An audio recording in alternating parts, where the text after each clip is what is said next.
कभी कभी जिंदगी हमें गिराने के लिए नहीं, हमारी असली ताकत दिखाने के लिए मुश्किलें भेजती है। घने जंगल के बीच एक बूढ़ा शेर रहता है। कभी उसका नाम सुनकर पूरा जंगल कांपता था। उसकी दहाड़ इतनी खतरनाक थी कि हवा तक रुक जाती थी। लेकिन वक्त बदल चुका था। अब वो शेर बूढ़ा हो गया था। शिकार करते समय उसके पैर कांपते थे और दौड़ते हुए उसे हाँफ चढ़ जाती थी।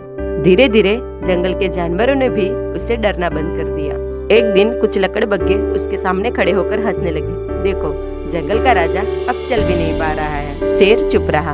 उसने पहली बार महसूस किया कि शायद मैं अब खत्म हो चुका हूँ। उस रात वो अकेला एक सूखे पेड़ के नीचे बैठा था। आंखों में गुस्सा नहीं, बस हार थी।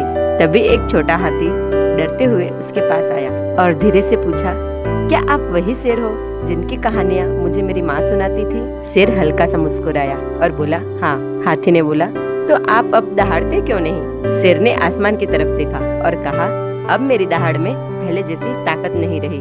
छोटा हाथी कुछ देर सोचता रहा और फिर बोला, जानते हो, मेरी माँ कहती है कि जंगल में सबसे खतरनाक वो नहीं जो सबसे तेज दौड़ता है, बल्कि सबसे खतरनाक वो होता है जो हार मानने के बाद भी खड़ा हो जाए। शेर की आंखें बदल गई, क्योंकि कई साल पहले उनके पिताजी ने भी यही कहा था। लेकिन वक्त और हार ने शेर की पहचान छीन ली थी। अगली सुबह अचानक पूरा जंगल डर गया था, क्योंकि पहाड़ों के पास से कुछ खूंखार भैंसा जंगल में घुस आए थे। इतने विशाल कि बड़े बड़े जानवर भी भागने लगे थे।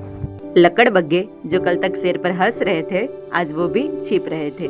शेर दूर खड़ा होकर सब कुछ देख रहा था। उसका शरीर आज भी बूढ़ा था, लेकिन अंदर कहीं एक पुराना राजा जग चुका था। उसने गहरी सांस ली और कई महीनों बाद वो फिर से दहाड़ा और पूरे जंगल में सन्नाटा छा गया। छोटा हाथी ये सब देखकर मुस्कुरा रहा था और हर कदम के साथ उसका डर खत्म हो रहा था। शेर ये बात जानता था कि वो पहले जितना ताकतवर नहीं है, लेकिन कहीं न कहीं उसे खुद को याद दिलाना था कि वो खत्म नहीं हुआ है। कुछ देर बाद पूरा जंगल हैरान था। शेर पूरी तरह से थक चुका था, घायल हो चुका था, लेकिन उसने फिर भी हार नहीं मानी। छोटा हाथी शेर के पास गया और बोला, आप जीत गए। शेर मुस्कुराकर बोला, नहीं, मैंने बस खुद से हारना छोड़ दिया।